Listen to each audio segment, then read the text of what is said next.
Écoutez.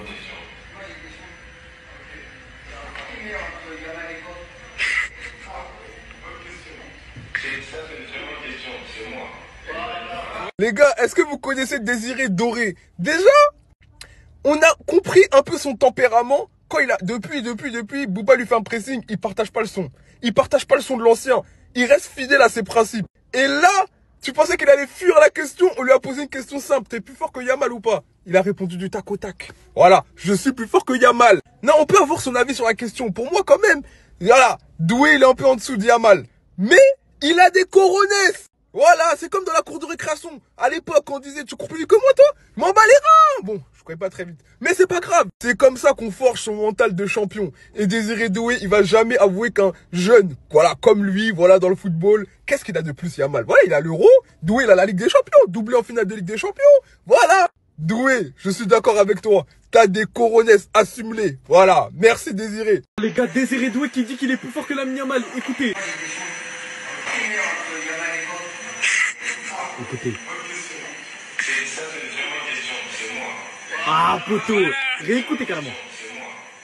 Merci au frérot pour la plus grande intervention, les gars, que le football ait connu. Ce type, c'est le plus grand journaliste à en devenir. Je crois que vous vous rendez pas compte. Il vient de mettre fin à un débat, les gars, que les fans étaient en train d'émettre entre Lamine Yamal et Désiré Doué. Qui est le plus fort entre toi et Lamine Yamal? Désiré Doué, les gars, d'un ton arrogant, d'un ton moboutesque. Il vient dire haut et fort, il vient le clamer devant tout le monde que c'est lui, c'est moi. Il est pas allé par quatre chemins. Juste, il a répondu, c'est moi. J'ai pas envie de connaître l'histoire, les gars, le contexte de pourquoi il y a autant de poteaux qui sont autour d'une table et qui sont devant Désiré Doué, les gars, qui posent des questions. Mais tout ce que je sais, c'est que Désiré Doué, il vient de mettre fin à un débat qui aurait duré jusqu'à la fin d'une époque. À part si les deux, ça deviennent des flocos, mais je pense pas. Mais l'arrogance de Doué dans sa réponse, les gars, faut le voir pour le croire. C'est trop une dinguerie ce qu'il a dit, il a complètement craqué, écoutez bien. Écoutez bien, le plus fort entre lui et Lamine Yamal. Écoutez bien sa réponse.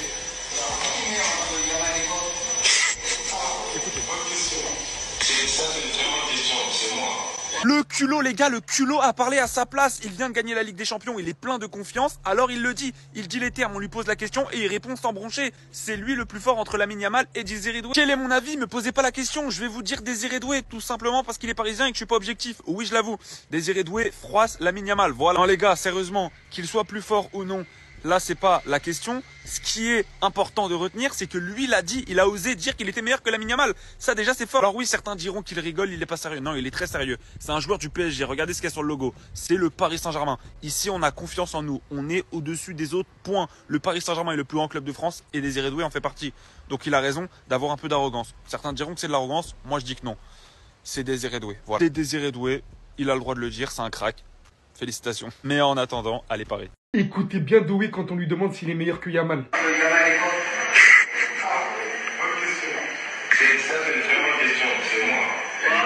Voilà. Pour ceux qui n'ont pas entendu, il a clairement dit c'est une très bonne question. C'est moi. Beaucoup à se demander qui est le meilleur d'entre eux. Mais moi aujourd'hui ce que je sais, c'est qu'il y en a un qui dit clairement c'est moi le meilleur. Avec assurance, avec confiance, sur le ton de la rigolade. Je sais pas. Il avait l'air de parler avec des petits. Mais ce que je sais c'est qu'il aurait pu aussi dire il est aussi très fort. On se vaut. Mais non. Il porte ses coronets, il vient dire je suis champion d'Europe. Je suis meilleur que lui. Je vais pas vous mentir personnellement parlant. Je suis Yamal beaucoup plus en Liga avec le Barça vu que je suis madrilène que Désiré Doué avec le Paris Saint-Germain. À mon avis personnel pour l'instant Yamal est un peu au-dessus au vu du fait que ça fait déjà un peu plus longtemps qu'on le voit. Beaucoup plus prouvé que Doué même si Doué fait une entrée beaucoup plus fracassante pour sa première saison qu'on se le dise. En tout cas, Yamal ça mérite une réponse. Yamal ça mérite une réponse.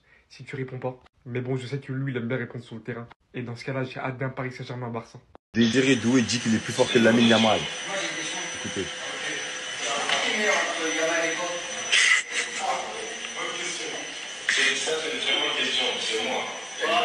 Voilà. Désiré Doué.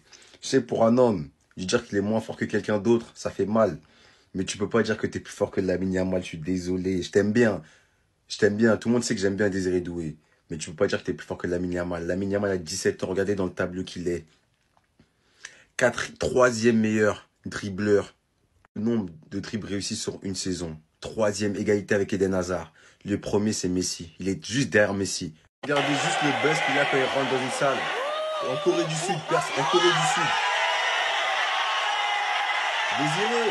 Doué, je t'aime bien, mais tu peux pas dire que t'es plus fort qu'un Kemé qui met des bangers comme ça. Yamal, c'est trop, c'est trop. Franchement, tu peux pas dire que t'es plus fort que lui. Je suis désolé, hein, je t'aime bien. Mais pour moi, Yamal, il est beaucoup plus fort que toi. Ouais, c'est pas le même niveau, je te mens pas. Peut-être que dans le futur, il pourra l'égaler ou même le dépasser, mais pour l'instant, c'est mort. 127 matchs, 31. C'est le meilleur jeune de 17 ans de l'histoire. Mais le problème, c'est qu'il est encore plus jeune que Doué. Doué déclare la guerre à Yamal, les gars. C'est une dinguerie. Qui est le meilleur? C'est toi? Au fait, Doué, je crois la finale a été montée à la tête. Clairement. Parce que ça y est, t'as mis 2 buts en finale de la Ligue des Champions. Le Boug, il se prend pour Neymar Prime. N'oublie jamais ça. Que sur un terrain, le petit, il vous a fait vous quatre. Vous quatre, là. N'oubliez pas que c'est Neymar qui a invité Yamal. Il n'a pas demandé à Marcelo d'aller l'ajouter sur Insta ou quelque chose. Non. Moi, ça me fait rire parce que je vois les Parisiens depuis tout à l'heure qui sont en train de dire, voilà, dis-leur Doué que t'es meilleur que Yamal. Mais voilà quoi? Dis-leur quoi? Golden Boy peut-être? C'est pour ça que vous vous excitez? On parle d'un prétendant au Ballon d'Or. Un gamin qui était top 10 au BO à 16 ans. Quand même, réalisé. Moi, je comprends pas la haine qu'il y a avec Yamal. Je n'arrive pas à comprendre pourquoi systématiquement les gens le comparent. Il n'a pas d'égal, je le répète encore une fois. Dans ce football actuel, c'est un joueur différent. Et Doué, hein, il est encore à des années-lumière. C'est pas parce qu'il a gagné avec des champions que... Oh, franchement, je suis dépassé. Hein. C'est une bonne question. Moi, j'ai une question. Qui est meilleur entre Yamal et quoi? Bonne question. Ça, c'est une très bonne question. C'est moi.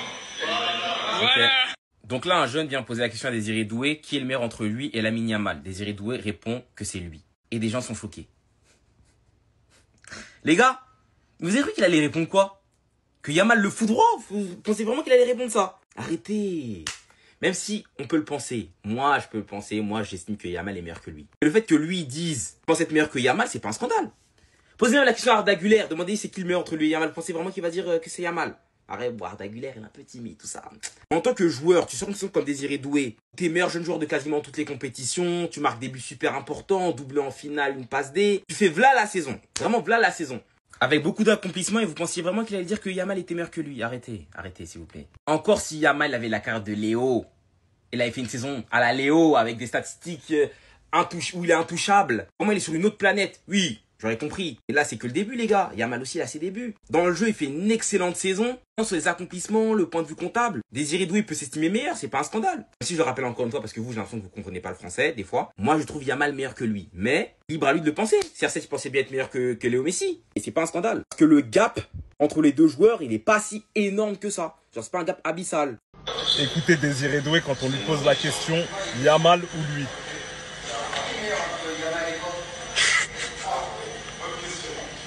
Ça, c'est une très bonne question. C'est moi. Voilà. Ah, Désiré Doué, il a pas parlé chinois. Il lui a dit, très bonne question, c'est moi. Comme ça, c'est clair. Bon, on se calme, on connaît pas le contexte. Je pense qu'il y a un peu d'humour.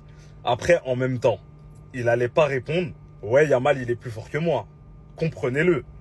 Là, je sais qu'il y en a plein qui vont se fâcher. Mais Barcelonais, ils vont se fâcher. Ils sont pas d'accord.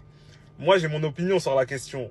Mais impossible que je fasse plaisir à des Barcelonais ici. Donc, je vous donnerai pas ma réponse. En tout cas, petit rappel avec cette photo. Désiré Doué, champion d'Europe, doublé en finale. Les gars, c'est pas rien. Après, est-ce qu'il est plus fort que Yamal? Je vous laisse décider en commentaire. Je sais que ça va faire débat.